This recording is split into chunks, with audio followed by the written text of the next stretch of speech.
하나님 말씀 한 군데 읽고 시작하도록 하겠습니다. 요한계시록 21장 5절에서 8절까지 읽도록 하겠습니다.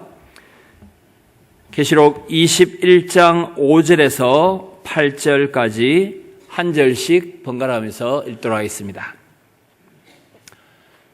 21장 5절에서 8절까지 교독합니다. 5절, 보좌에 앉으신 이가 이르시되 보라, 내가 만물을 새롭게 하노라 하시고 또 이르시되 이 말은 신실하고 참되니 기록하라 하시고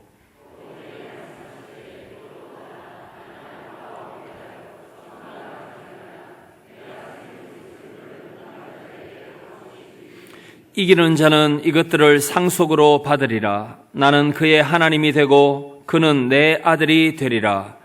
그러나 두려워하는 자들과 믿지 아니하는 자들과 흉악한 자들과 살인자들과 음행하는 자들과 점술가들과 우상 숭배자들과 거짓말하는 모든 자들은 불과 유황으로 타는 못에 던져지리니 이것이 둘째 사망이라. 아멘. 무더운 일기 가운데 4주 동안 참석하신다고 수고 많으셨습니다. 오늘 제 고향은 40.5도였습니다. 예, 고향이 어딘지는 오늘 검색 한번 해보시기 바랍니다. 40.5도. 예, 저는 원래 좀 더운 지방에서 자라났기 때문에 부산 날씨가 별로 덥지 않은데 원래는 조금 덥다라는 생각을 합니다. 그런데 이 교회당은 온도가 한 25도 되는지 모르겠습니다. 아주 시원하고 쾌적하고 참 좋습니다. 오늘 마지막으로 계시록 19장부터 22장까지 살펴보도록 하겠습니다. 첫 번째 그림을 한번 보도록 하겠습니다. 예, 이 그림부터 시작하도록 하겠습니다. 이 그림은 계시록 19장 11에서 18절인데 백마타신 예수 그리스도께서 왕관을 쓰시고 전쟁터로 나가시는 장면입니다. 여러분, 이 장면은 많은 사람들이 예수 그리스도의 재림의 장면이다라고 이해를 합니다.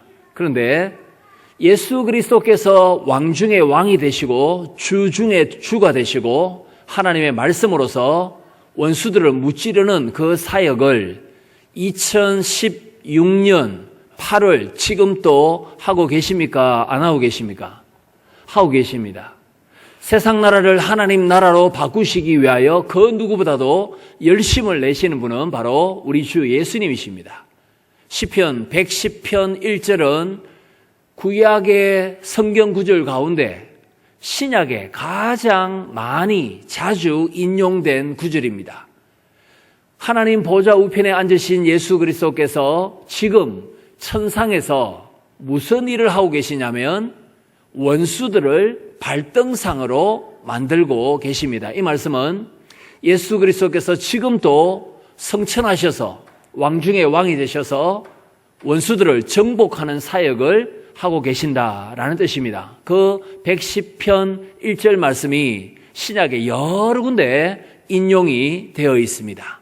그러므로 백마 타시고 예수님께서 전쟁터로 나가신다는 것은 주님의 재림의 장면에 국한시키지 말고 지금도 성령 충만한 교회, 성령 충만한 성도, 진리와 사랑이 충만한 성도를 통하여 승리의 행진을 하고 계시는 예수 그리스도의 모습.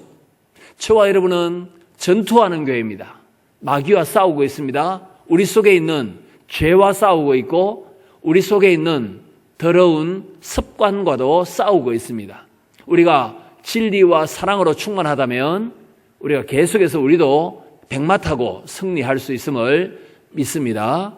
교회의 승리의 기초는 바로 교회의 머리이신 예수 그리스도의 승리입니다. 그런데 무조건 아무 어림없이 승리할 수 있는가? 그렇지는 않습니다. 이 땅에서는 탄식과 눈물과 때로는 좌절을 경험합니다. 그럼에도 불구하고 오메가이신 하나님께서 끝까지 우리를 이기게 하시고 결성점까지 도달하시도록 하나님께서 해주십니다. 이 내용은 히브리서 12장에도 있습니다.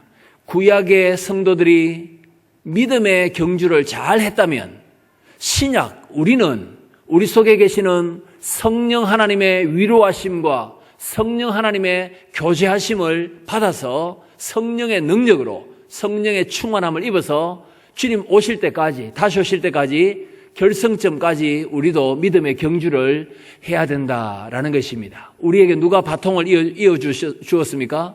구약 성도들이.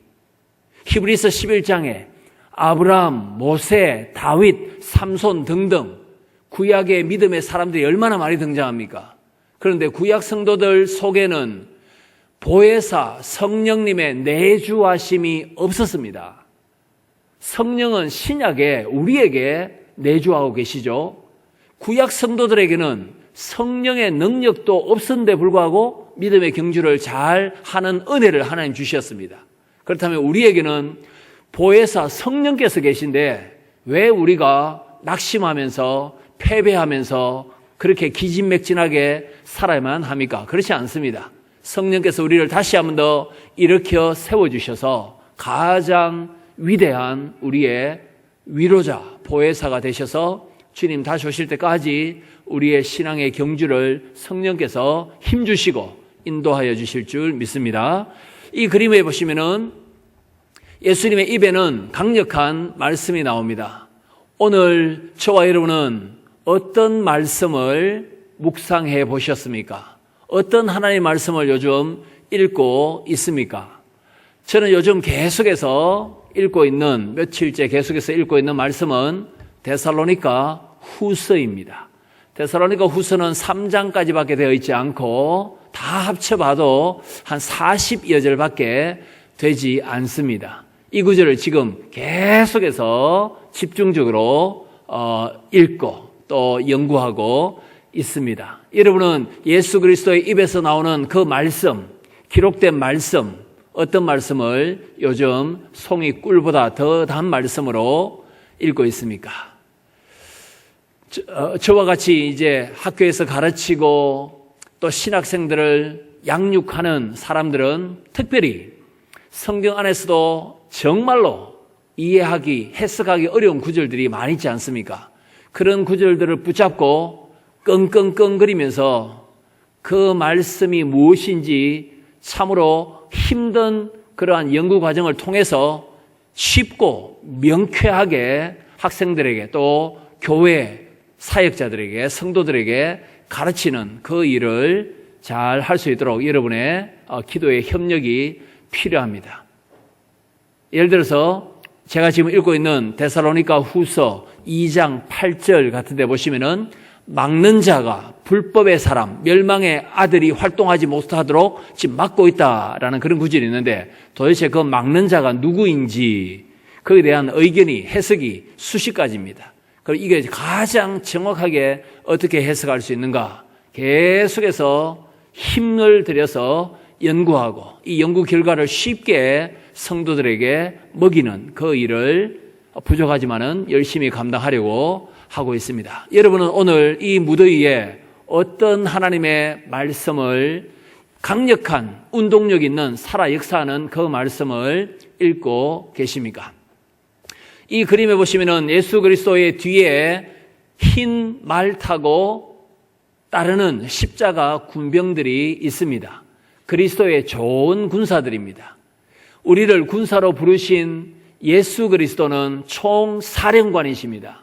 사령관이신 예수 그리스도의 명령에 죽고 명령에 사는 철저히 주님께 순종하고자 하는 그런 각오가 십자가 군병들에게 있어야 됩니다. 그때 우리도 흰말 탄 자답게 승리의 개가를 부르며 우리는 이 땅을 하나님 나라로 변혁시킬 수 있을 것입니다. 우리의 승리의 기초는 예수 그리스도의 승리, 교회의 머리이신 우리 대장이신 주님께서 죄와 죽음과 마귀의 권세를 다 멸하여 주셨기 때문에 우리가 주님께서 닦아놓으신 그 승리의 길, 전투의 길을 우리가 신실하게 잘 따라가야 할 줄 믿습니다.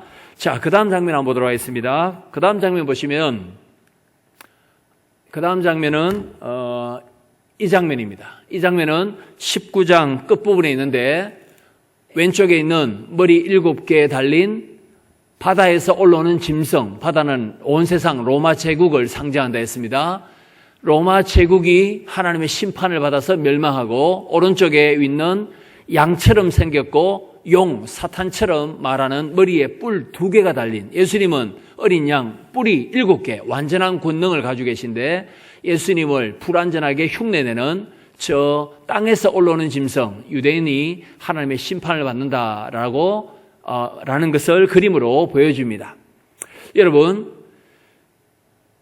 땅에서 올라오는 짐승은 예수님을 죽였던 유대인들인데 유대인들을 하나님께서 심판하십니다. 왜냐하면 유대인들이 성도들을 박해했기 때문입니다. 유대인들은 토요일에 토요일을 안식일로 지키면서 회당에 모여 있습니다.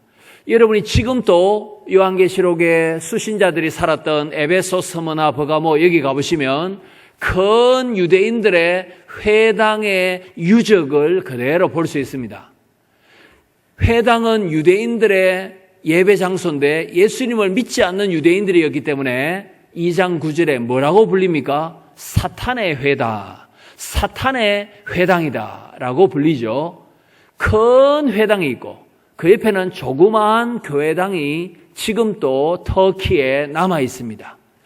회당 건물이 1000평이라면 예배당 건물은 한 300평밖에 되지 않는 회당이 크고 교회당은 작은 그런 유적을 여러분 지금도 에베소, 스무나 이런 데서 볼 수 있다는 것입니다. 이 말씀은 유대인들이 큰 힘을 가지고 크리스찬들을 아주 강력하게 고발하고 박해를 하고 있었다라는 것입니다. 요한 당시에 그랬다라는 것입니다. 이 유대인들을 하나님께서 심판하시는데 바로 성전을 파괴시키고 이스라엘을 완전히 피바다로 만들어버리는 그 심판을 하십니다. 그 장면이 바로 이 땅에서 올라오는 짐승 유대인이 지금 지옥불에 떨어지는 것이 의미하는 바입니다. 로마 제국은 어떻게 하나님께서 심판하십니까? 로마 제국은 사도 요한 당시에 68년에 네로가 자살하고 갈바, 오토, 비텔리우스가 또 피살을 반복하여 이스라엘 땅에서 이스라엘 백성들과 로마 군인들이 싸우고 있었을 때 로마 제국의 수도 로마 도시에서는 내전이 일어나서 2년 동안 황제가 4명 죽습니다. 바로 이것을 통하여 하나님께서는 로마를 심판하시고 예루살렘 성전을 파괴하심으로 하나님은 또 다른 교회를 박해하고 있던 세력 유대인들을 심판하고 계셨다라는 것입니다. 똑같은 시기입니다. 아주 공교롭게도 딱 똑같은 시기 주후 66에서 68년 그 무렵에 이스라엘에도 전쟁이 일어나서 하나님이 유대인들을 심판합니다. 바로 붉은 말입니다. 전쟁을 통하여 유대인들을 심판하시고 똑같은 시절에 로마 도시 안에는 시민 전쟁이 일어나서 쿠데타가 일어나서 황제가 4명 죽는 것 바로 그것이 세상 나라는 흥망성쇠를 거듭하지만 하나님의 나라 예수 그리스도의 나라는 흔들림 없이 영원히 뻗어가고 있다라는 것을 대조하고 있습니다. 이스라엘은 멸망하지만 하나님의 나라는 영원합니다. 로마 제국은 반짝반짝거리고 또 불빛이 꺼지지만 하나님의 나라 그리스도께서는 영원히 왕으로 통치하고 계시다라는 것을 이 환상을 통해서도 볼 수 있겠습니다. 이제 20장으로 넘어가도록 하겠습니다. 여러분 흰 천사가 요한이 지금 밤모습에서 환상을 보고 있습니다. 흰 옷 입은 천사가 흰 색깔은 승리를 상징합니다. 힘 있는 천사가 긴 쇠사슬을 가지고 등장합니다. 여러분 우리가 이전에 봤는데 힘 있는 천사가 오른발로 바다를 밟고 있고 왼발로 땅을 밟고 있고 그 힘센 천사 머리 위에 무지개가 있는 그 장면을 우리가 10장에서 보았는데 거기서도 힘 있는 천사가 힘센 천사가 예수님을 가리킨다라고 설명을 한 바가 있습니다. 바다는 로마 제국, 예수님께서 로마 제국도 밟고 계시고 땅은 유대인도 통치하시는 로마 제국과 유대인의 진정한 통치자는 예수 그리스도시다라는 장면을 우리가 10장에서 본 바가 있습니다. 그때도 배에 왕자가 있는 여러분 기억하실지 모르겠습니다. 힘센 천사는 주로 요한계시록에서 예수님을 가리키는 모습입니다. 여기도 마찬가지입니다. 여기도 힘센 천사가 쇠사슬을 가지고 등장합니다. 이 쇠사슬을 가지고 뭘 하느냐 하면은 이 장면입니다. 조금 전에 19장에서 바다에서 올라오는 짐승이 지옥에 들어가고 땅에서 올라왔던 짐승, 유대인들도 지옥에 들어갔죠. 그렇다면 이 두 짐승을 다스렸던 최고 높은 악의 세력은 붉은 용입니다. 붉은 용은 사탄을 가리킵니다. 이제 쫄병들은 하나님의 심판을 받아서 지옥에 들어갔고 무저갱에 들어갔고 제일 높은 악의 세력 사탄을 힘센 천사가 쇠사슬로 묶어서 지옥 불에 던지는 장면입니다. 여러분, 저 붉은 용이 쇠사슬에 꽁꽁 묶여서 바닥이 없는 구렁텅이로 던져집니다. 무저갱으로 던져집니다. 무저갱이라는 말은 무는 없다라는 말이고 무저갱, 저는 바닥이다 말이고 갱은 그냥 굴이라는 말입니다. 그래서 바닥이 없는 낭떠러지, 그것이 바로 무저갱인데 지옥이라고 보시면 되겠습니다. 여러분, 예수님께서 사탄을 꽁꽁 묶어 결박하셨습니다. 언제 예수님께서 사탄을 묶어 결박하셨습니까? 그런데 이 환상에서 사탄이 결박당하여 무저갱에 갇힌 기간이 무려 1000년입니다. 요한계시록의 모든 숫자는 다 상징적으로 해석해야 되겠습니다. 상징적으로. 그러면 1000년, 기간이 1000년이라 할 때 1000은 무엇을 상징하겠습니까? 긴 기간, 사람이 1000명이라 할 때는 많다, 많은 숫자, 1000년, 세월, 기간으로 말할 때 1000년은 굉장히 긴 시간이다라는 것입니다. 예수님께서 사탄을 결박하여 1000년 동안 감옥에 가두셨다라는 것은 긴 기간 동안 사탄은 힘을 쓰지 못하고 예수 그리스도께서는 사탄을 무찔러서 주님의 나라를 이 땅에 건설하고 계신다라는 것입니다. 여러분, 예수님께서 사탄을 결박시키셨습니다. 이 말은 예수님께서 사탄을 무찔렀다라는 것입니다. 사탄이 예수님에 의하여 패배당했다라는 것입니다.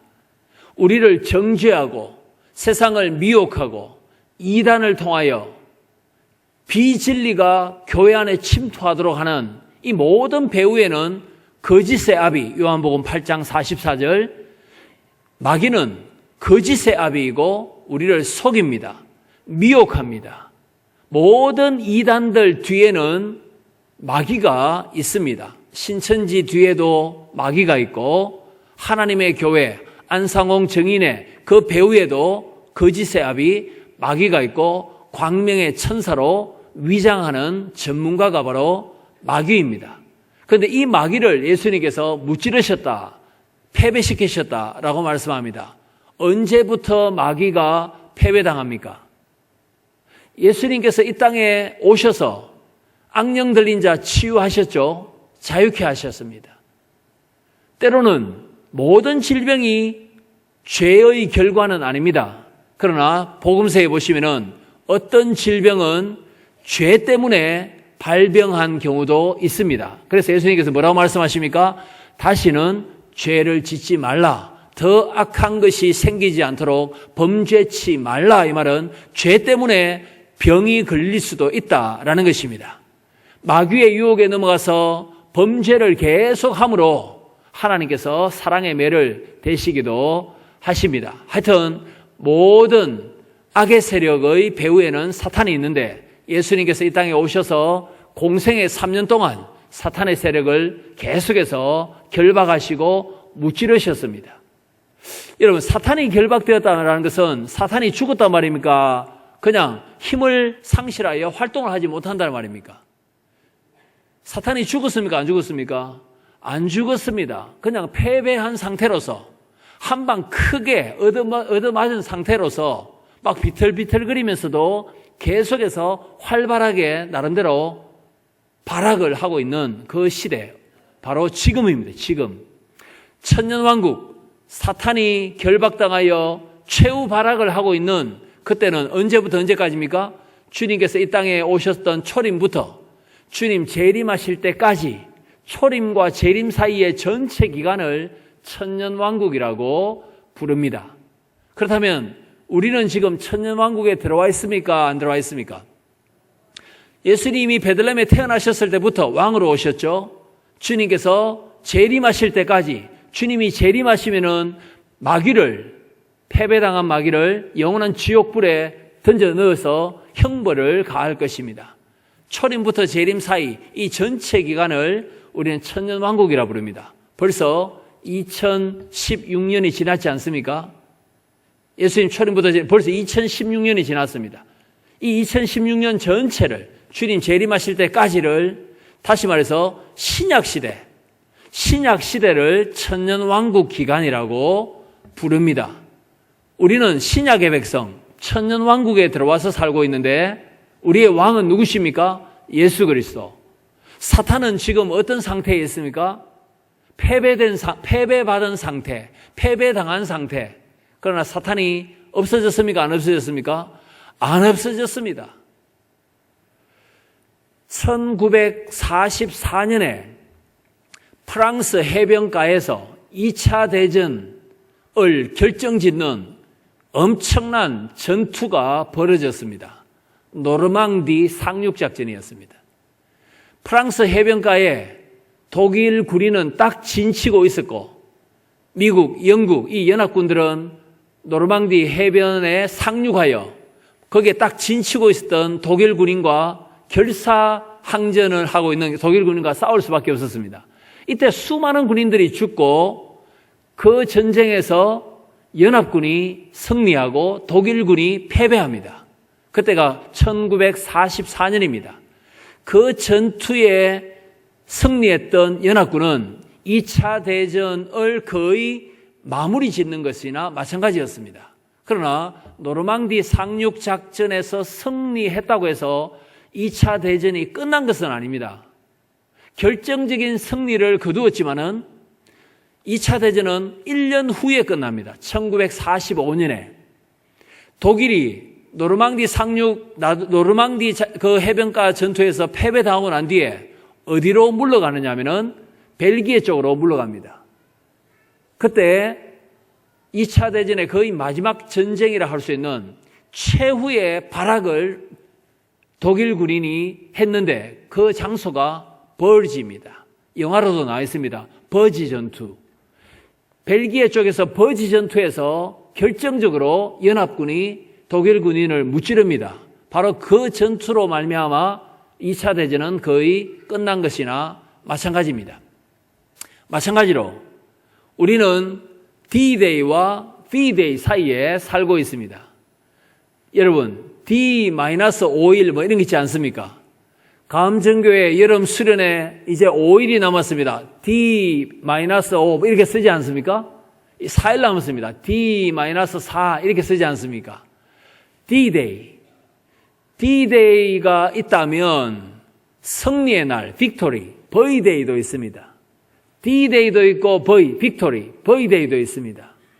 예수 그리스도께서 이 땅에 오셔서 죽으시고 부활하심으로 무덤, 사망 권세를 이기시고 우리에게 죽음의 공포를 넣는 사탄을 결정적으로 무찌르신 날은 부활의 날입니다. 예수 그리스도의 부활 때에 사탄은 결정적으로 죽음의 공포로 우리를 이기지 못하도록 패배를 당했습니다.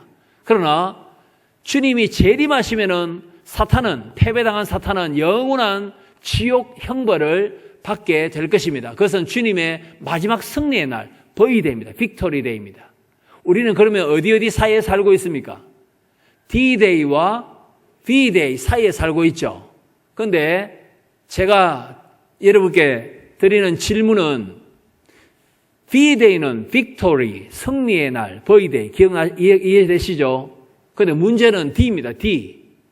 D-5, D-3, D-2, D-1, D-0 이제 그날이다. 도대체 D는 뭐의 약자입니까? D는 영어의 day의 D입니까? 이 D가 무엇입니까 도대체? 우리가 많이 쓰지 않습니까? 이 D가 좀 어려운 단어입니다. Demobilization, 무장해제라는 뜻입니다. 무장해제. 예수 그리스도께서 거짓말하고 고발하고 이단의 가르침을 통해서 역사하는 이 용을, 사탄을 결정적으로 무장해제시켰던 때가 언제입니까? 부활하셨을 때입니다. 성천하셨을 때입니다. 십자가에서 죽으시고 부활하셨을 때 사탄을 무장해제시키셨습니다. 이빨 빠진 호랑이처럼 사탄이 지금도 막 다니면서 삼킬 자를 찾습니다.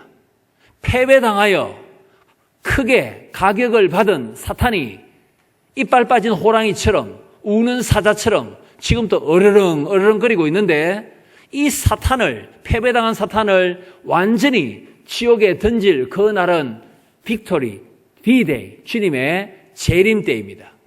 그러므로 D-Day와 V-Day 사이에 살고 있는 교회 성도는 성령 충만할 때 승리할 수 있습니까? 무조건 패배해야 됩니까? 어떻게 됩니까? 승리를 결정지어 놓았다라는 것입니다. 여러분, 지금 우리나라 금메달 몇 개 땄습니까? 5개. 양궁에서 3개 따고, 펜싱, 또 기타, 이렇게 5개 딴 것 같습니다. 오늘 또 보니까 남자 단체전 때 미국을 이기고 금메달 따는 재방송이 있었습니다. 저는 이미 알고 있죠. 남자 양궁 단체전에서 우리가 승리했다, 금메달 땄다라는 것을 알고 있습니다. 안 상태에서 재방송을 본다면 우리가 지면 어떡할까? 우리가 은메달 따면 어떡할까? 이렇게 생각하면 어떻게 됩니까? 굉장히 비정상입니다. 우리는 지금 금메달 딴 걸 알고 있는데 멕시코한테 축구 1대0으로 이긴 거 알고 있는데 재방송 보면서 저 멕시코 사람이 한 골 넣으면 어떡할까? 손에 땀 흘리고 안 그래도 더운데 맞죠? 우리가 2대1로 지면 어떡할까? 이게 지금 가능한 생각입니까? 상식적입니까? 상식적이지 못합니까? 굉장히 비상식적입니다. 주님이 사탄을 무장해제시키셨다. 창세기 3장 15절 말씀처럼 뱀의 머리를 주님이 깨셨다. 언제 말입니까? 죽으시고 부활하시고 성천하심으로 백마타신 예수 그리스도께서 원수를 물리치신다. 사탄을 이기셨다. 우리에게도 구원의 확신을 주신다. 죽음조차도 두려워하지 않도록 우리에게 담력을 주신다. 이걸 우리가 믿는다면, D-Day와 V-Day 사이에 살고 있다면 우리가 행복한 긴장 가운데 살아야 됩니다. 맞죠? 두려운 긴장이 아니라 멕시코가 2골 넣으면 3골 넣으면 우리가 지면 어떡할까? 이러한 이상한 불안감이 아니라 그냥 느긋하게 그러나 깨어서 즐기면 되는 것입니다. 주 예수 그리스도의 승리를 우리가 즐기면서 패배당한 사탄 두려워하지 않고 우리가 담대하게 감사함으로 기쁨으로 진리와 사랑 가운데 충만하게 우리가 날마다 성전가 부르며 살 수 있어야 됩니다. 제가 2008년에 학교로 옮기기 전까지는 한 3년 정도 담임 목회를 했습니다. 제가 3년 동안 담임 목사로 있으면서 헌금 설교는 3년에 한두 번밖에 하지 않았습니다.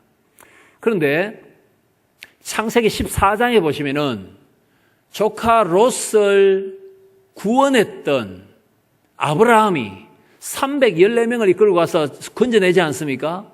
승리했던 아브라함이, 전리품을 가지고 왔던 아브라함이 멜기세덱 예루살렘 왕을 만나서 뭘 바칩니까? 11조를 바칩니다. 이게 11조의 기원입니다.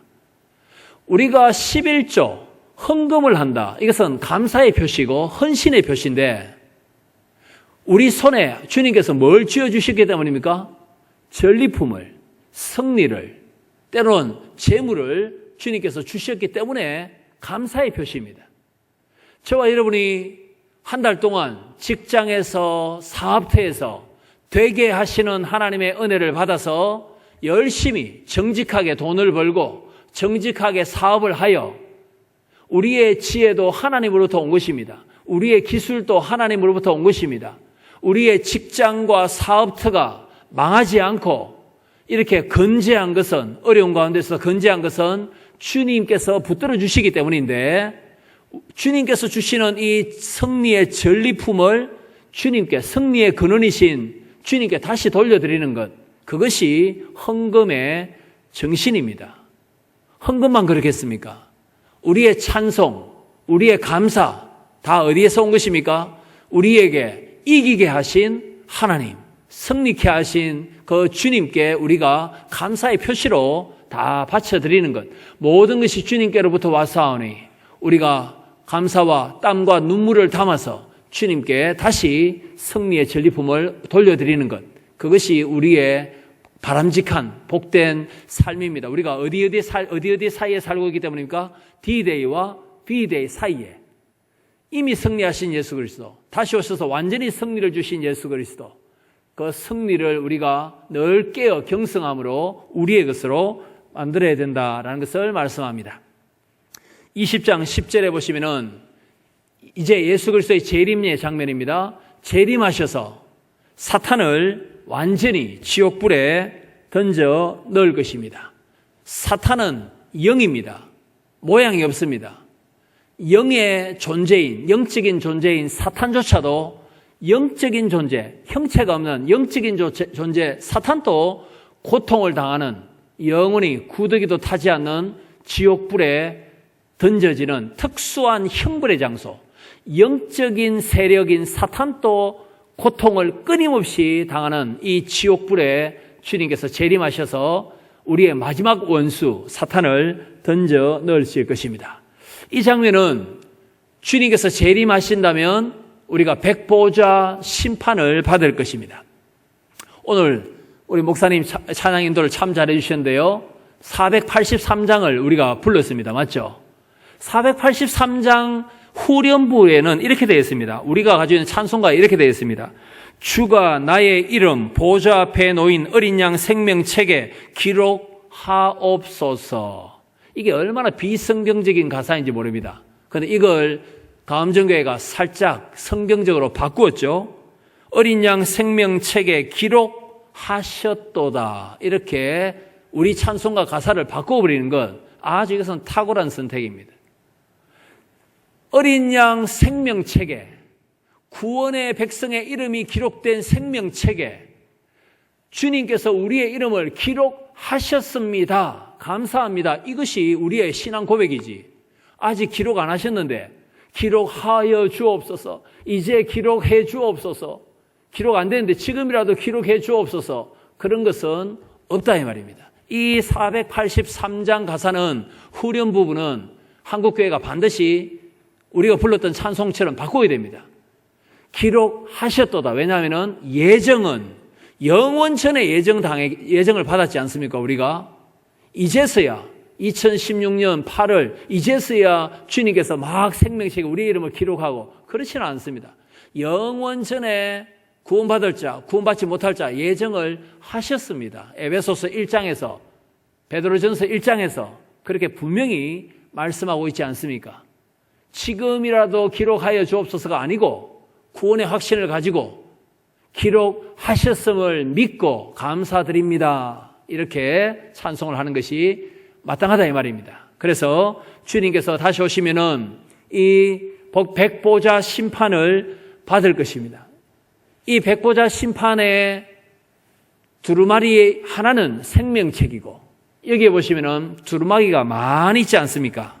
저 많은 두루마리는 무엇을 기록해 둔 두루마리입니까? 저 내용은 뭐가 기록되어 있습니까?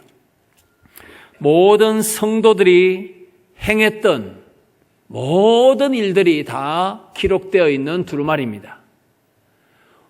오늘 우리가 지금 금요 기도회로 모여 있는데 주님께서 지금 오신다 합시다. 어떤 일이 벌어집니까? 주님께서 오신다. 어떤 일이 벌어집니까? 그 시간표가 어디에 잘 기록되어 있냐면은 데살로니가 전서 4장 16절과 17절에 기록됩니다. 여러분, 이렇게 되어 있습니다. 주님이 천사장의 호령나팔 소리와 함께 하늘에서 강림하십니다. 이때 지금 주님께서 재림하신다면 우리는 죽을 필요가 있습니까? 없습니까? 없습니다. 우리는 이 몸 그대로 부활의 몸처럼, 영화로운 몸처럼 변화될 것입니다. 부활하신 예수 그리스도의 몸처럼 우리가 지금 변화되어 데살로니가 전서 4장 16절 어디로 올라갑니까? 구름 타고 다시 오시는 예수 그리스도를 만나기 위하여 공중으로 들어 올려져 갑니다. 이것이 성경 전체에서 유일한 휴거 구절입니다. 들림을 받다, 이것을 휴거라고 말하죠.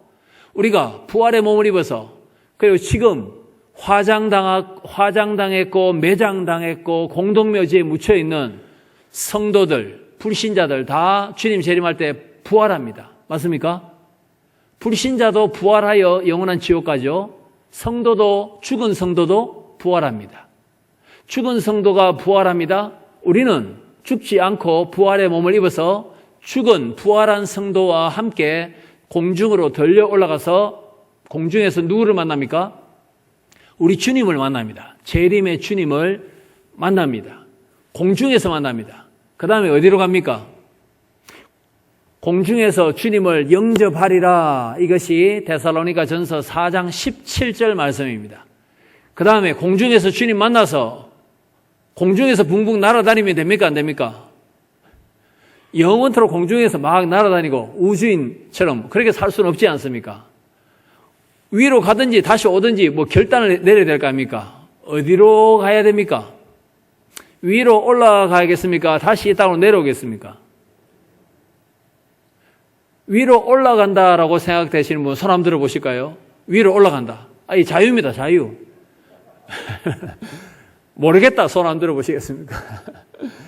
다시 내려온다. 혹시, 예, 다시 내려온다. 아주 두 분 같으면 이거는 두 증인, 아주 객관적인 증거입니다. 소수지만. 단서가 몇 군데 있습니다. 단서. 어디 있냐면은, 마태복음 25장의 첫 번째 단서. 올라가느냐, 내려가느냐. 두 번째 단서는 사도행전 28장에 있습니다. 공중에서 주님을 만난다. 이 만난다라는 말이 동사가 아니라 명사입니다. 명사 아판테이시스라는 그리스 명사입니다. 만나다, 미팅, 만나다 이 말입니다. 이 말이 어디에 첫 번째로 나오냐면 신약에 딱 세 번 나옵니다. 세 번. 첫 번째는 마태복음 25장에. 여러분, 슬기로운 5 처녀는 기름을 준비했습니까? 그리하여 한밤중에 오는 누구를 맞이하러 나갑니까? 신랑. 이스라엘도 여름이 굉장히 덥습니다. 오늘처럼 40.5도, 38도, 34도 올라갑니다. 그러면 낮에 신부 집에 갈까요? 밤에 갈까요? 밤에. 신부 집에서 이틀 동안 결혼잔치를 하고 신랑 집으로 옮겨서 결혼잔치를 일주일 합니다. 이것이 예수님 당시의 이스라엘의 결혼 풍습입니다. 신부 집에 이틀 잔치, 신랑 집에 일주일 잔치합니다. 신부 집에서 잔치를 먼저 해야 되기 때문에 신랑이 여름에 결혼했다면 저도 8월 27일에 결혼해서 그 더위를 압니다. 여름에 결혼했다면 밤에 이동합니다. 밤에 신랑이 도착했습니다. 밤 11시에 도착했습니다. 새벽 1시에 도착했습니다. 이때 신부 친구들 10명이 신부와 같이 있습니다. 신부는 채통을 지켜야 되기 때문에 신랑 온다고 나갈 수 있습니까? 아닙니다. 신부는 집안에 있고 신부 친구들 5명이 등과 기름을 준비하여 신랑을 맞이하여 어디서 맞이합니까? 신부 집 밖에, 신부 집 대문 밖에 나가서 마중 나가서 신랑을 만납니다. 만나서 그 다음에 어떻게 해야 됩니까? 신부 집으로 들어오면 되겠죠? 손님이 오시니까 나가서 만나서 그 다음에 어떻게 됩니까? 다시 모시고 와야죠. 맞죠? 나갔다가 다시 모시고 옵니다. 이때 5명의 신부 친구들이 신랑을 만났을 때 그 만남이라는 말이 우리가 들려 올라가서 주님을 만났다고 똑같은 단어다 이 말입니다. 두 번째, 사도행전 28장에 나옵니다. 바울이 3차 전도여행을 마쳤습니다. 예루살렘에서 체포되었습니다. 가이사라에서 2년 동안 구금되었습니다. 가이사, 로마 황제 네로에게 로마 시민권을 가지고 있었던 바울이 항소했습니다. 유라굴라 태풍을 만나서 바다에서 죽을 뻔했지만 하나님께서 로마도 보아야 하리라라는 말씀 때문에 바울을 살려주셔서 결국은 로마까지 갑니다. 그런데 로마에서 한 40km 떨어진 남쪽 도시 앞비오라는 도시에 도착했을 때에 사도 바울이 로마에 와서 재판을 받는다라는 소식을 들었던 로마 교회 성도들이, 로마 교인들이 40km나 떨어진 앞비오 시장에 삼관, 여관이 3개 있었던 그 지역까지 사도 바울을 맞이하러 나왔습니다. 여러분 40km 같으면 이 창원에서 거의 부산 쪽 되지 않겠습니까? 그까지 나왔습니다. 바울이요, 황제에게 재판받기 위하여 여기까지 오신다고 얼마나 수고가 많았습니까? 바울을 만났습니다. 바울을 40km 떨어진 곳에서 만났습니다. 그러면 만나서 어디로 와야 됩니까? 로마로 다시 와야 될 거 아닙니까? 다시 40km 로마로 다시 와야 됩니다. 그래서 바울이 로마에 2년 동안 감옥에 갇혀 있으면서 하나님의 나라를 가르치고 면회 오는 자들에게 예수 그리스도에 관한 것을 가르쳤더라라고 사도행전 28장에 나오지 않습니까? 여기서도 마찬가지입니다. 로마 성도들이 바울을 마중 나가서 만났습니다. 만남. 5 처녀가 밤에 도착한 신랑을 만납니다. 만나고 난 뒤에 어디로 돌아왔습니까? 신부 집으로. 로마에서 40km 떨어진 곳에 나가서 로마 성도들이 바울을 만났습니다. 만남. 그 다음에 어떻게 됩니까? 바울을 데리고 로마로 다시 들어와야 될 거 아닙니까? 마지막 3번째가 어디에 나옵니까? 우리가 지금 살펴보고 있는 데살로니가전서 4장 17절. 주님께서 재림의 주로 하늘에서 이 땅으로 오십니다. 우리가 부활의 몸을 입고 지금 주님 재림하신다면 우리가 부활의 몸을 입고 다 덜러 올라가서 주님을 공중에서 만납니다. 그 다음에 어떻게 됩니까? 항상 지금 방향이 어떻습니까? 손님을 나가서 배웅해서 마중 나서 만나고 그 다음에 어떻게 되죠? 다시 오지 않습니까? 나갔다가 들어오지 않습니까? 마찬가지로 우리가 주님의 재림 때 들려 올라가서 주님을 공중에서 딱 만났을 때 이 지구가 오염되고 더러운 것으로 가득 찬, 미세먼지가 가득 찬, 녹조가 가득 찬, 절과 퇴폐적인 것이 가득 찬 이 지구가 주님을 만나러 우리가 올라갔을 때에 눈 깜빡할 사이에 에덴 동산처럼 낙원처럼 회복될 것이라는 것입니다. 그리하여 이 신천 신지가 이 땅에 임하여 새하늘과 새 땅이 영원한 우리의 천국이 우리의 거주지가 이 땅에 이 지구가 갱신되어 우리가 주님을 만나고 난 뒤에 주님과 함께 이 땅에서 영원한 하나님의 나라를 누리게 된다라는 이것이 신약의 가르침입니다. 그럼 어떤 분이 이렇게 말합니다.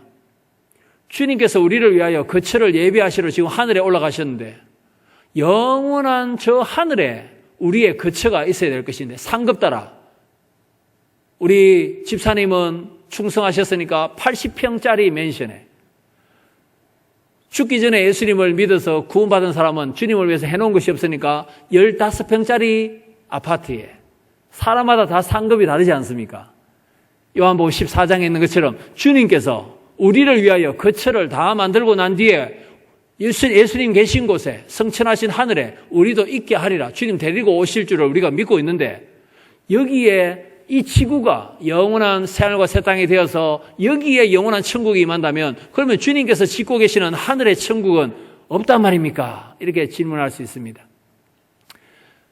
이 지구가 에덴 동산처럼 변하여 영원한 천국이 된다 하면은 뭔가 질이 좀 떨어지는 것 같습니다.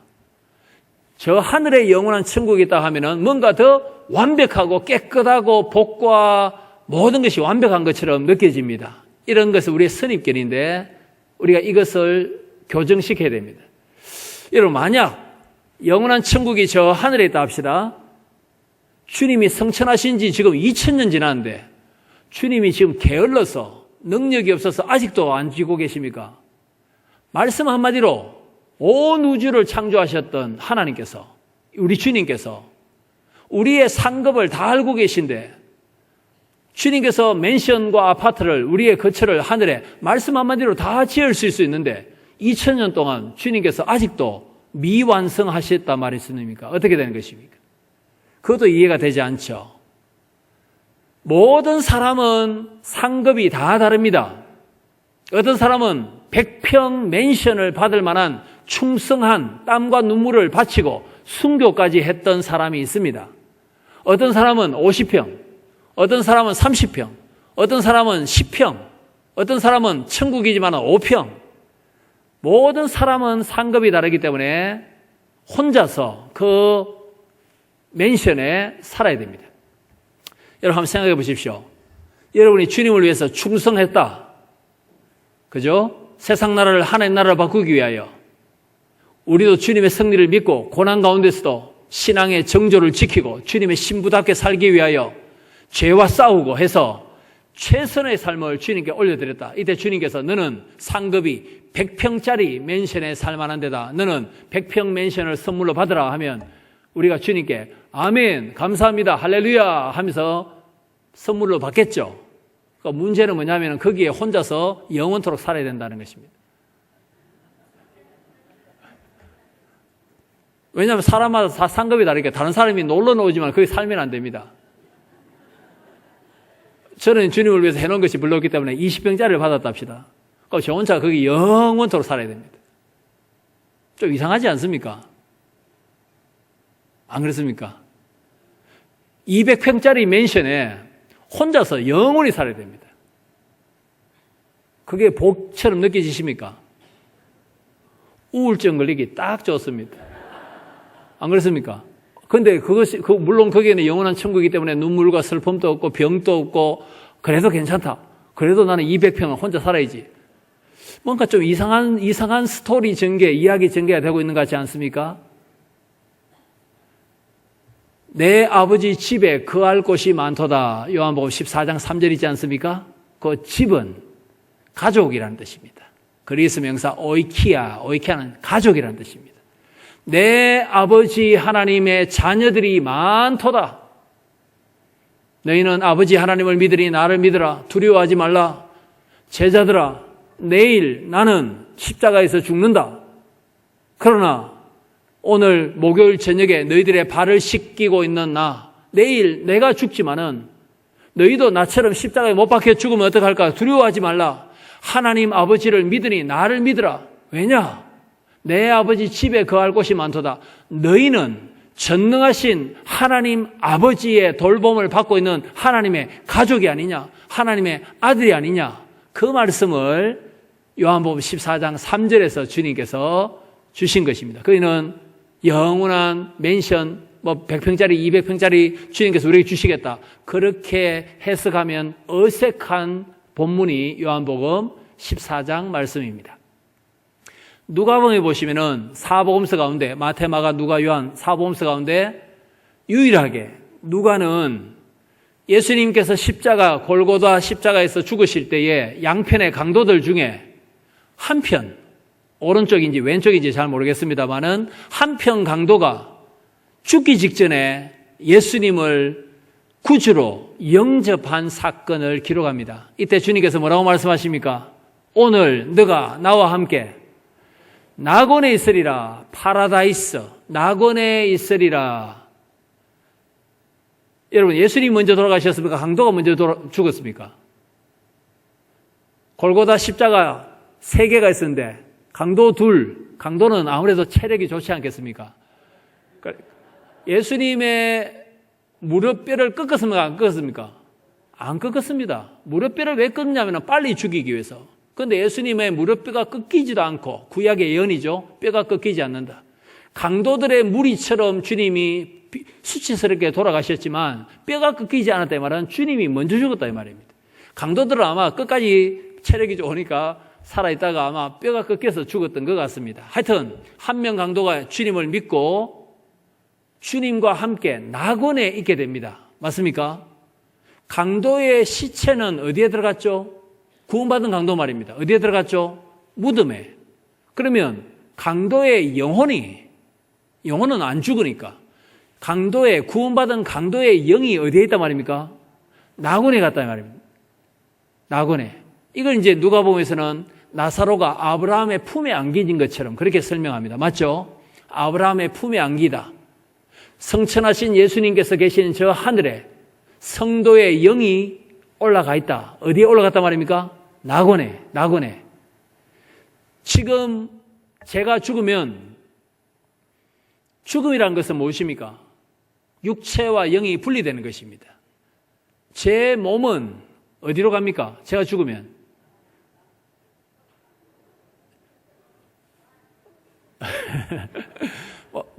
영안실에 가겠죠, 그죠? 영안실에. 저는 시체 기증을 오래전에 했기 때문에 보건병원으로 가도록 되어 있습니다. 보건병원에서 장례식을 다 이렇게 간단하게 하여튼 의대생들 실습용으로 키 큰 사람 이게 뭐가 다를까 하면서 막 찢을 겁니다. 그래도 부활하는데 지장이 있습니까, 없습니까? 없습니다. 제가 딱 죽으면 영은 낙원에 가고 주님 성천하신 거 주님께로 가고 육체는 병원으로 갑니다.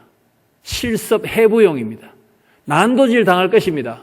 그러나 주님 재림하시면은 난도질 당하고 장기가 떨어져 나간 거 부활하는데 지장이 있습니까, 없습니까? 없습니다.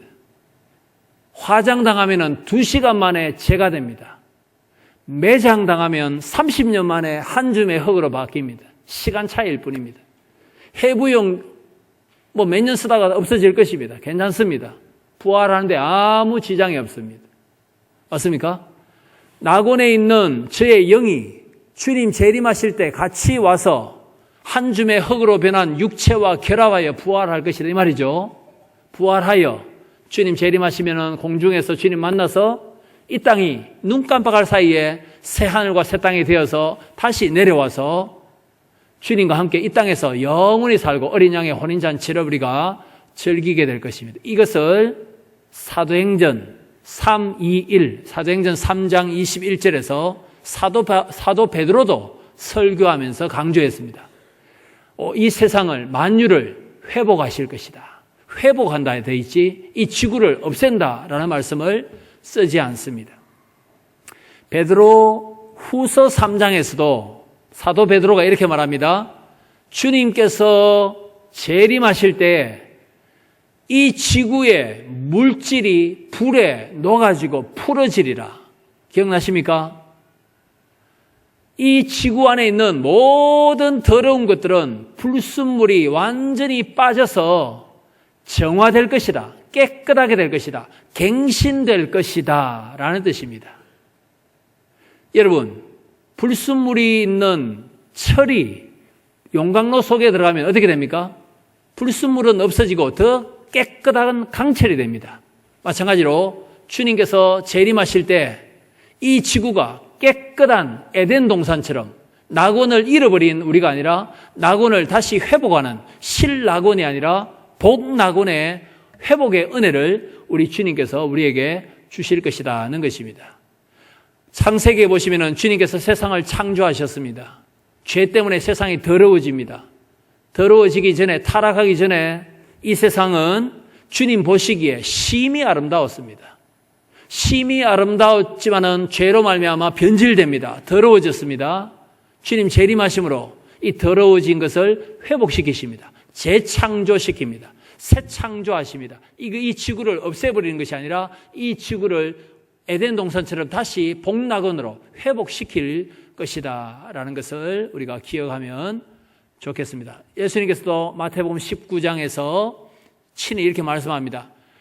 온 세상을 내가 회복하리라 이렇게 말씀하지 이 지구를 없애버리리라 이 말씀을 주님께서는 하시지 않는다라는 것입니다. 자, 그 다음에 20장 14에서 15절은 지옥입니다. 지옥 형벌, 부활한 불신자들은 영원한 지옥 형벌을 받습니다. 부활한 몸이 들어가는 지옥, 실제 공간이 필요합니다. 굉장히 넓을 것입니다. 굉장히 큰 지옥불에 불신자들은 진리의 복음을 들을 수 있는 기회가 있었음에도 불구하고 끝까지 불신앙으로 일관했던 모든 불신자들은 이러한 지옥의 형벌을 받게 됩니다. 요한복음 16장에서 보혜사 성령께서 오셔서 세상을 책망하시는데 죄에 대하여 책망하십니다. 성령 하나님은 우리를 위로하시지만 동시에 책망하시기도 합니다. 질책하십니다. 뭐 때문에 그렇습니까? 죄 때문에. 어떤 죄입니까? 예수님을 믿지 않는 죄. 모든 죄악 중에 가장 심각한 죄는 불신앙의 죄입니다. 예수님 믿지 않는 죄악이 가장 근본적이고 무거운 형벌을 받는 죄악이다라고 요한복음 16장에서 말씀하고 있습니다. 이 불신앙의 죄악. 우리는 조금 전에 즐겁게 찬송했습니다. 우리의 이름을 생명책에 기록하셨도다. 나의 이름 생명책에 기록하셨도다. 제가 주님의 다시 오심 마라나타 아멘 주 예수님 어서 오시옵소서. 우리의 눈에 눈물을 씻어주시고 우리를 영화로운 몸으로 변화시켜 주시고 영원히 주님의 얼굴을 보면서 살 수 있도록 은혜를 베풀어 주옵소서. 이렇게 우리가 찬송했지만 사실 이 찬송을 아직도 주님을 믿지 않는 우리 부모님들, 우리 친척들과 함께 이 찬송을 불렀으면 우리가 얼마나 좋겠습니까? 이런 찬송을 우리가 부르되 전도해야 되겠다라는 그런 소망을, 사명감을 가지고 저와 여러분이 찬송하는 것이 마땅합니다. 왜냐하면 한 번 죽고 난 뒤에는 반드시 심판이 있기 때문입니다. 그 다음에 이 장면이 마지막 21장과 22장입니다. 이제 시간이 한 20분 정도 남았는데 이것만 제가 설명하겠습니다. 여러분, 하늘에서 새 예루살렘 성이 내려옵니다. 그런데 이 새 예루살렘 성은 21장 2절, 21장 9절에 보시면 어린 양 예수 그리스도의 신부라고 설명합니다. 요한계시록에는 여자가 크게 몇 명 등장합니까? 2명. 예수님의 신부, 새 예루살렘 성.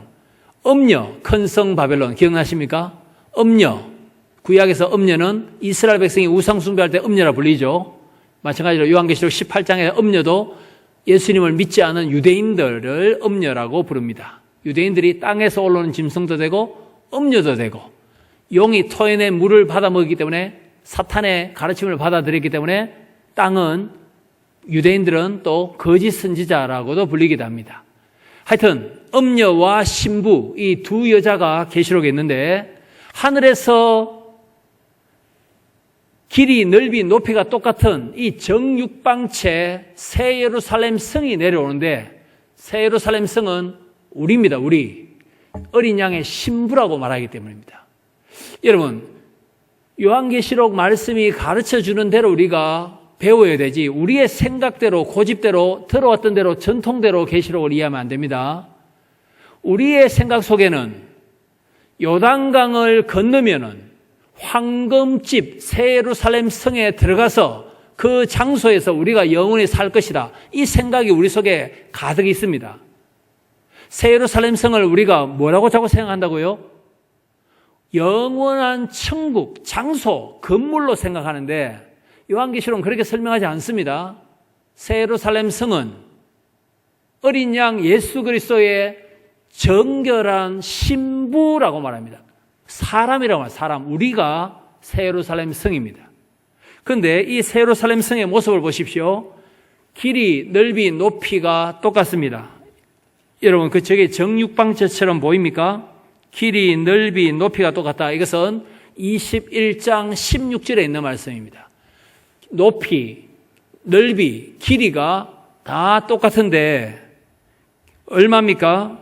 16절에 12,000 스다디온이요. 여러분, 스다디온 이것은 180m를 가리킵니다. 옛날에 우리는 100m 달리기 하지 않습니까? 예수님 당시에, 요한 당시에 올림픽 경기하고 하면은 올림픽은 구약시대, 그죠? 신약보다 더 일찍 올림픽이 시작됐습니다. 한 180m를 달렸습니다. 1스다디온 달리기 경주를 합니다. 180m입니다. 그러면 12,000 스타디움 같으면은 12,000 곱하기 180m를 하면 되겠죠? 그러면 2,200km가 됩니다. 2,200km 또는 2,400km. 그러나 요한계시록에서 숫자는 상징적으로 해석해야 됩니다. 12,000 스타디움, 12,000은 뭐 곱하기 뭡니까? 12 곱하기 1,000. 12는 뭡니까? 12지파 12제자니까 하나님의 백성, 교회. 구원받은 백성 12. 1,000은 뭐였습니까? 많다. 그러니까 14만 4천처럼 12,000도 하나님의 백성이 많다라는 것을 상징합니다. 이 그림에 보시면은 길이, 넓이, 높이가 똑같은 이 정육방체 새 예루살렘 성은 하나님의 백성이 많다. 예수님의 신부를 가리킨다 이 말입니다. 우리가 건물로 묘사될 뿐입니다. 여러분, 저 길이, 넓이, 높이 똑같은 것은 큐빅 아시지 않습니까? 빨간색, 노란색, 파란색 색깔 있는 거 있죠? 큐빅 막 돌려서 색깔 맞추는 게 있지 않습니까? 그 모양입니다. 길이, 넓이, 높이가 다 똑같아요. 12,000 스타디온씩. 이걸 실제로 계산해서 2,200km 이렇게 계산하면 안 됩니다. 12 곱하기 1,000, 12,000, 많은 하나님의 백성 이렇게 상징적으로 보시면 되겠습니다. 그런데 길이, 넓이, 높이가 똑같은 건물이 성경에 어디에 등장합니까? 길이, 넓이, 높이가 똑같은 건물. 지성소지 않습니까? 지성소. 맞습니까? 지성소는 20규빗, 20규빗, 20규빗입니다. 1규빗이 50cm 아닙니까? 그럼 20규빗은 몇 미터입니까? 10m. 지성소의 길이, 넓이, 높이가 정육방체로서 10m씩이었고 거기에 법궤가 있었습니다. 맞습니까? 그렇다면 우리가 예수님의 신부 새 예루살렘 성인데 우리가 정육방체처럼 길이, 넓이, 높이가 똑같다면 우리가 누구다 말입니까? 지성소다 이 말입니다. 고린도후서 3장 17절에 너희는 하나님의 성령의 전이다 라고 말씀합니다. 맞습니까? 우리 속에 누가 계십니까? 성령이 거하시는 거룩한 주님의 신부다. 이걸 보여주는 것이 이 장면입니다. 그런데 우리가 지금 21장 16절을 살펴보고 있는데 이 그림을 자세히 보시면은 사실은 이 새 예루살렘 성 밖에 성곽이 있습니다. 성곽은 17절에 있습니다. 21장 17절에. 여러분, 성곽, 쉽게 말하면 성벽인데 성벽은 높이가 몇 미터입니까? 17절에. 144 규빗입니다. 여기서는 스타디온이 아닙니다. 스타디온 180m가 아니라 규빗 50cm입니다. 여러분, 144 규빗 높이의 성벽이 있다. 144 규빗은 몇 미터입니까? 반틈 잘라버리면 되니까. 144의 반틈이 72점 되지 않습니까? 72m. 1규빗이 50cm니까. 계산해버리면은 2200km짜리 건물이 있는데 이 건물을 둘러싸고 있는 성벽 있죠? 이것은 몇 미터라고요? 72m. 높이는, 건물 높이는 몇 킬로입니까? 2000km가 넘는 건물이 있는데 성벽은, 담벼락은 70m입니다. 이 성벽이, 70m짜리 성벽이 2000km 이상 되는 건물을 보호합니까? 안 합니까? 못합니다. 그러면 이 성벽, 144규빗 성벽은 보호하는 기능입니까? 성 안과 밖을 구분하는 기능입니까? 구분해 줄 뿐입니다. 그래서 이 구분하는 역할을 어디에서 설명하느냐면은 21장 8절에서 설명합니다. 21장 8절 우리가 오늘 읽고 시작했는데요. 새 예루살렘 성은 예수님의 신부입니다. 새 예루살렘 성은 예수님의 신부 우리입니다. 우리가 주님 재림하고 난 뒤에 영원히 살 장소는 어디입니까? 새 하늘과 새 땅입니다. 저는 새 하늘과 새 땅이 이 지구가 새롭게 되어서 여기에 새 하늘과 새 땅이 임한다라고 저는 믿습니다. 영원히 살 장소는 어디입니까? 새 하늘과 새 땅, 신천신지, 거기에 살 사람들은 누굽니까? 예수님의 신부인 새 예루살렘 성입니다. 지성소, 우리가 성령의 전입니다. 8절 보십시오. 새 예루살렘 성, 예수님의 신부가 될 수 없는 사람들의 목록이 쭉 나옵니다. 제일 첫 번째 사람이 누굽니까? 두려워하는 자. 맞습니까? 27절에도 나옵니다. 27절에도. 21장 27절에 새 예루살렘 성 밖에 예수님의 신부가 될 수 없는 사람. 27절에는 새 예루살렘 성 밖에 주님의 신부가 될 수 없는 구원받지 못하는 사람. 첫 번째 누굽니까? 속된 것, 속된 자. 두 번째는 뭡니까?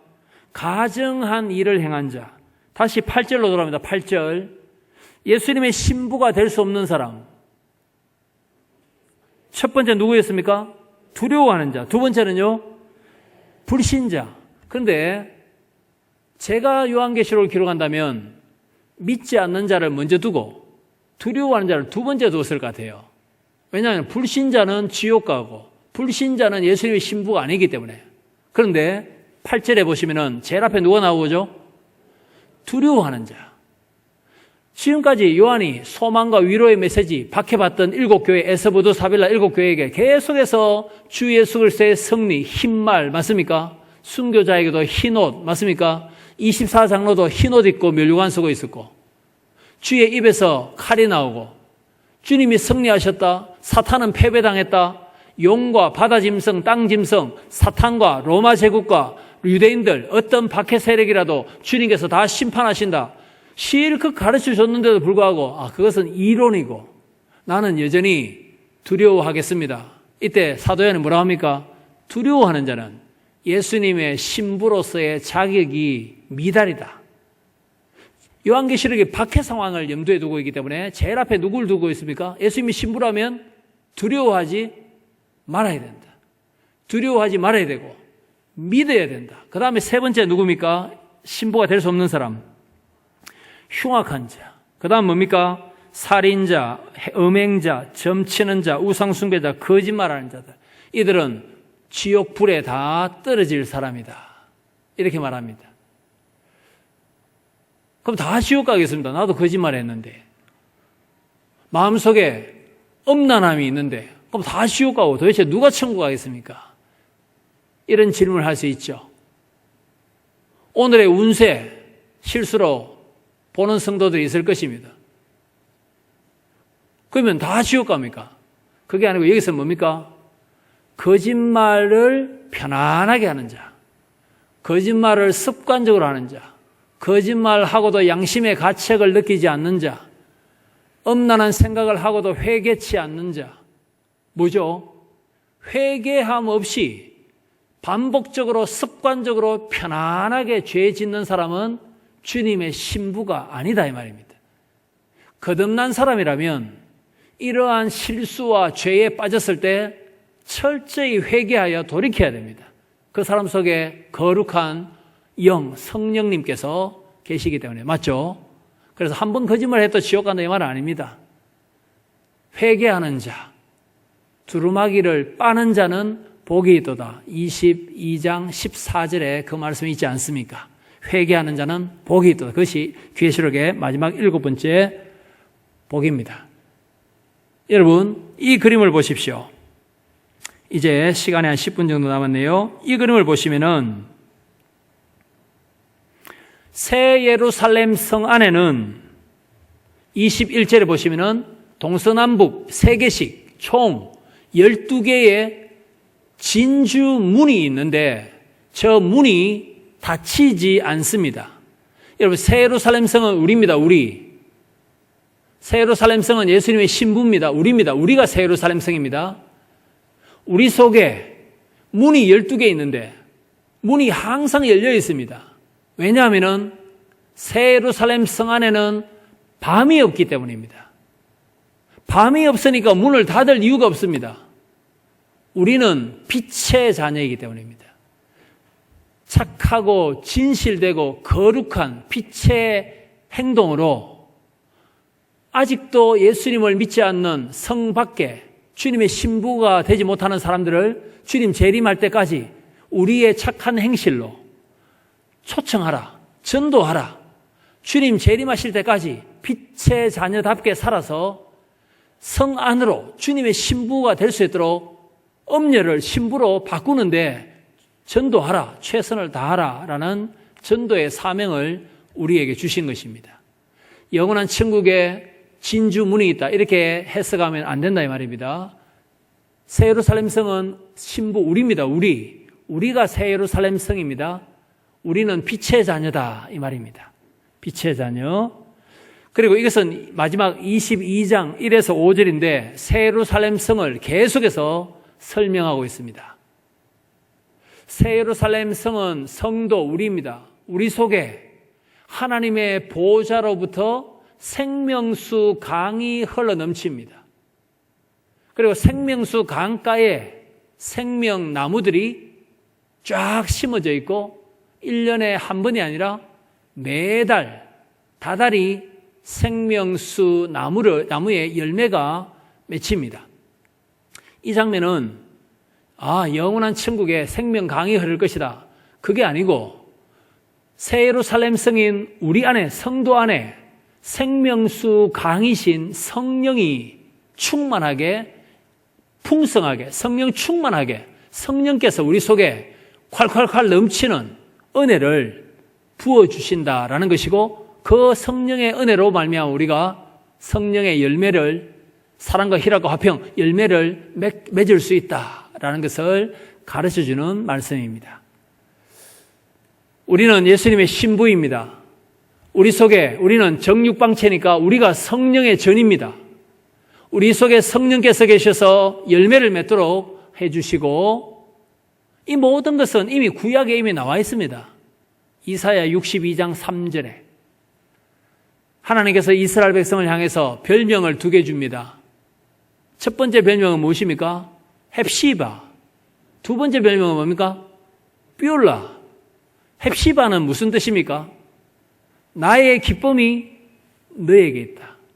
너는 내 기쁨이다. 내가 너를 볼 때 기쁨을 이기지 못하게 하리라. 뷰라는 무슨 뜻입니까? 뷰라, 베울라, 뷰라. 결혼한 여자. 이스라엘 백성은 하나님과 결혼한 하나님의 사랑을 받는 사람입니다. 헵시바와 뷰라. 하나님과 결혼한 사랑받는 자, 이스라엘 백성들. 우리가 새 이스라엘입니다. 우리는 누구와 결혼했습니까? 어린 양 예수 그리스도의 신부들입니다. 우리는 주님과 결혼했기 때문에 우리는 뷰라입니다. 주님의 사랑을 받고 있습니다. 그러므로 우리는 헵시바입니다. 우리야말로 뷰라와 헵시바, 주님과 결혼하여 주님의 사랑을 받고 있는 자. 바로 우리가 새 예루살렘 성 예수님의 신부다라는 것을 말씀하고 있습니다. 이 장면이 마지막 장면입니다. 이제 결론적으로 적용을 어떻게 할 것인가 말씀드리고 마치도록 하겠습니다. 우리가 지금 창원 감정에 살고 있습니다. 주님께서 다시 오시마 약속하신 지 벌써 2000년 이상이 지났습니다. AD 2016 AD의 반대말은 BC입니다. Before Christ, 그리스도 오시기 전에 BC. 그러면 그리스도 오신 후는 After Christ, AC라고 불러야 되는데 우리는 AD라고 부릅니다. 맞습니까? BC 5년, 그러면 AD 1년, AD 2년 이게 아니라 AC, After Christ, 주님 오시고 후 이렇게 해야 되는데 AD라고 부르죠. Before Christ는 영어고 AD는 이탈리아 말, 라틴어입니다. AD, 아노 도미니. 아노는 해, 2016년, 년이란 말이고, 아노, 도미니는 주님이라는 뜻입니다. 그러니까 AD가 무슨 뜻이죠? 주님의 해, 주 예수 그리스도의 년. 주님이 뭐 하시는 년 말입니까? 통치하시는. 주님이 왕으로 통치하신 지 지금 몇 년 됐단 말입니까? 2016년. 그러니까 지금 천년왕국이다 말입니다. 500년 전에도 500년 전 1500년에도 주님이 AD 1500년 주님이 통치하신 지 1500년 됐다 이 말입니다. 내년은 AD 2017 주님이 통치하시고 왕노릇한 지 2017년이 되었고 동시에 주 예수 그리스도의 재림을 마라나타 재림을 기다린 지 2016년 내년에 2017년 된다라는 것입니다. 그렇다면 요한계시록에 짐승이 몇 마리 등장합니까? 3마리. 붉은 용은 사탄이죠. 사탄은 지금 패배당한 채 최후의 발악을 하고 있습니다. 또 다른 짐승 2마리는 무엇입니까? 바다에서 올라온 머리 7개 뿔 10개 달린 힘있는 짐승 로마 제국, 군사력, 무력. 그럼 우리 시대에 교회를 박해하는 무력, 힘으로 교회를 박해하고 복음의 전진을 가로막고 있는 바다 짐승, 우리 시대의 로마 제국과 같은 우리 시대의 힘으로 성도들을 죽이고 박해하는 세력은 누구입니까? 이슬람 세력이 될 수도 있고, 맞습니까? 이러한 힘으로 교회를, 성도를 박해하는 북한에도 있고 중국에도 있고 모슬렘 국가에도 많이 있습니다. 3번째 짐승은 땅에서 올라오는 짐승, 유대인을 가리키는데 양처럼 생겼죠. 예수님은 어린 양 뿔이 7개, 눈이 7개인데 이 땅에서 올라오는 짐승은 양처럼 생겼는데 사탄 용처럼 말하고 뿔은 2개밖에 없다 했죠. 그죠? 흉내를 다 제대로 못 내죠. 이 땅에서 올라온 짐승이 나중에는 음녀 바벨론이라 불립니다. 음녀입니다. 음녀는 유혹입니다. 우리 시대에 땅에서 올라온 짐승, 거짓 선지자, 음녀는 누굽니까? 혹은 무엇입니까? 힘으로 박해하는 바다 짐승과 같은 세력을 하나님께서 물리치도록 우리가 기도해야 될 것이고 힘써야 되고, 유혹하는 음녀를 하나님께서 또한 심판해 달라고 우리가 간구해야 됩니다. 우리를 유혹하고 세상의 쾌락에 빠져 살도록 유혹하는 이 음녀, 땅에서 올라온 짐승이 우리 당시에는 누구입니까? 무엇입니까? 그런 것들을 우리가 잘 깨닫고 이단도 음녀가 될 수 있습니다. 이단도 우리를 유혹하기 때문입니다. 그런데 더 중요한 것은 우리가 거듭났지만은 우리 속에 땅에서 올라오는 짐승처럼 무력과 권력과 힘을 하나님보다 더 의지하고 싶은 그러한 죄악된 습성이 우리에게는 남아 있습니다. 우리가 예수님의 신부가 되었지만은 우리 속에 여전히 음녀적 특성이 남아 있습니다. 여전히 우리가 하고 싶은 대로, 쾌락대로, 이생의 자랑과 육체의 정욕대로 살고자 하는 그러한 죄성이 우리 속에 남아 있습니다. 그래서 힘으로 우리를 억압하는 어떤 세력, 북한의 김정은이다, 모슬렘들이다, 이슬람들이다, IS다, 이렇게 우리가 그것도 하나님께서 다 없애주시옵소서, 물리쳐 주시옵소서, 그들로부터 고통당하는 성도들을 하나님 건져 주시옵소서, 이렇게 우리가 기도를 열심히 해야 됩니다. 동시에 더 중요한 것은 우리 자신을 돌이켜보는 것입니다. 내 속에 있는 사탄이 기뻐할 만한 그러한 습관들, 은행심사들,